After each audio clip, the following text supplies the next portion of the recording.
The Karsch, Scott Anderson, 97.1. Open lines, 248-539-9797.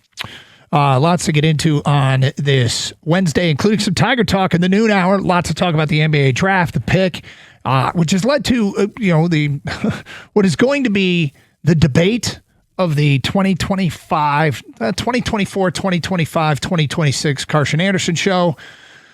This has become the new, can they win with Stafford?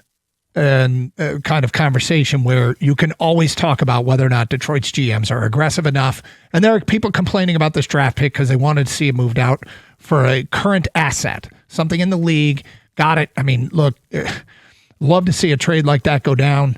I would imagine that a lot of people were calling Scott Harris about Kevin McGonigal last year, and he didn't trade him, and now he's trending to be he's having one of the best seasons in baseball right now. And he's the kind of player that you dream about having in your organization.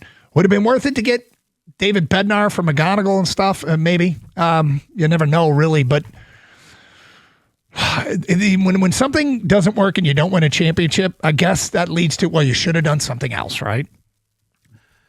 Yeah, I suppose. But, I mean, the thought of not having McGonigal is disturbing. What if McGonigal were in Pittsburgh doing what he's doing right now? Ugh. Let's go to Matt in St. Clair Shores. What's up, Matt? Hey, boys. Happy Wednesday. What's up? I guess my thought is last year our Achilles heel was shooting, right? Yep. We were always saying, hey, we need better shooting. We're bottom of the league in shooting.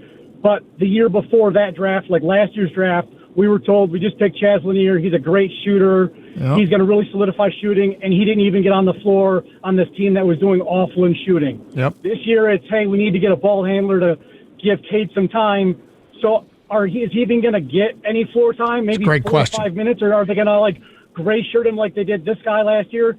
So it's not that we don't need what he has. It's if we're on the precipice, if we're a 60-win basketball team, we need somebody that's going to push us over the edge, not a third-string point guard. Somebody who's going to get more than 6 to 8 minutes a game is what the team needs, not somebody to put in the system to back up the backup. So, you know what? Those are all valid points. I guess the one thing, my guess is that what Trajan Langdon would say to you is, look at our roster. We've got time to let Okorie, we totally have time to let him develop. We think he's going to be exactly what we need. And our entire core is in its early 20s. So we have time on our side. You only win 60 games in a regular season so few often. We need this is a chips to the center, not let's check and see what happens. Yeah, well, if anything else. If you want, there's truth to it. If you want a win now move, this drafting this guy probably isn't going to be that. That is true.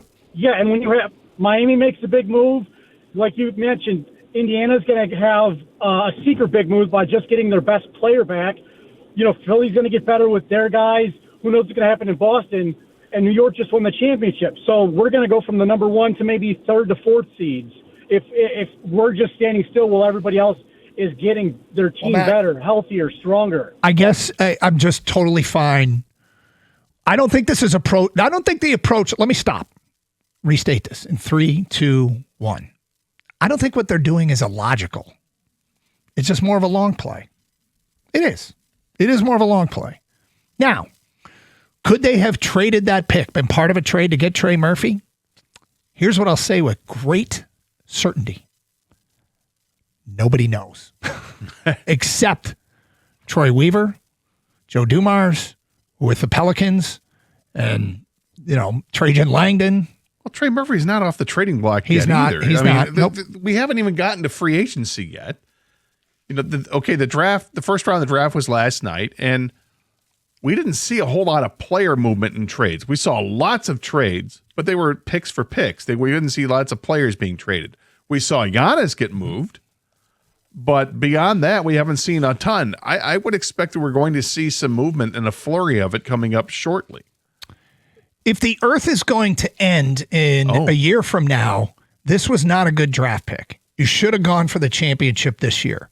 I suspect there will be seasons after 26, 27, but Langdon can make a very powerful case that their core is so young that they have time on their side. They think this guy can be a great, great player, and he might need some seasoning. Now, do I agree? I kind of think it's important he gets on the floor. I do. I hope that he's good enough to get on the floor and contribute this year. But just because they made a selection last night doesn't guarantee that they're not in on getting a real addition to this team like a Porter Jr. or a Trey Murphy. And I feel like everybody's given up on that because, they made the pick. They moved up to get their guy at 17, and there goes that draft pick. Yes, they have other draft picks. They have first-round picks from here till the end of time. 248-539-9797. Sal's in Macomb next. Hello, Sal. Hey, fellas. How you guys doing? What's up? Good. Yeah, I just wanted to talk about, I think it reassure some fans about Ebuka. I think a lot of people don't know enough about him. He shot 35% from three. I think at 6'2" with a 6'8" wingspan is quite remarkable, but the tape says it all. I don't know if you guys got a chance to watch his highlights or see his ability to not only get to the rack, but to be able to create his own shot and create for others. I think that's a huge, huge thing that we were missing in terms of love Dennis Jenkins, but I don't think he was able to kind of create for others the way this kid can do. And at 18 years old, yeah, he's raw, but I mean, a lot of upside. Can shoot the three. Was working with Mike Miller during this draft process. I mean, I think it should be getting at least 10 to 15 minutes a night minimum his rookie year and start throwing the kid in the fire and let him see what he can do. Well, we'll see how many minutes he actually gets. I think he potential to be even. I expect more than that, but I guess I have really high expectations. And he just turned 19. And sky's the limit. You're 6'2", you just turned 19. Okay, is there room for him to grow even more? Maybe. Maybe not. Maybe he's going to stay at 6'2". But you can't teach quickness like he's got. It's exciting to see somebody that's that quick and has the penchant to get to the lane like he does. Keep in mind, he led the ACC in scoring. This is the ACC. Duke, North Carolina, all those teams. And it was this kid from Stanford who's a one and done, who people were surprised he was one and done. But when you score 23 points a game as an 18-year-old, yeah, go pro. 248-539-9797. Jake is in Detroit and next. Hello, Jake. How you guys doing? What's up, Jake? I mean, I kind of agree a little bit with the caller before the last one about, you know, I wasn't like super excited about the pick. I mean, I think the guy has some talent, but I also feel like they needed like a stretch four. If they're going to keep Durant, I think they needed a stretch four to open it up some so they can't do like they've seen in the playoffs where they packed the middle, you know, how they packed it in so he couldn't, you know, do what he was doing during the regular season. And also, I just wanted to know what you guys thought about Rui Hachimura coming, maybe signing him because he can shoot. Yeah. Hold on for a second. Let me do a little. I just got to check something on Rui. As far as you know, the draft pick is concerned, it's only time's going to tell. The scouting report is fantastic. Okay, the scouting report and what everybody says this kid is capable of, it checks a lot of boxes for what they need. Stretch four is still potentially on the list of things that need to get done. And you know, everybody's seeking the perfect team, and you should. And I don't have an issue with that. With the breaking news this morning with Reeves and his contract, is there money left? Does Rui make sense there? Can he go back?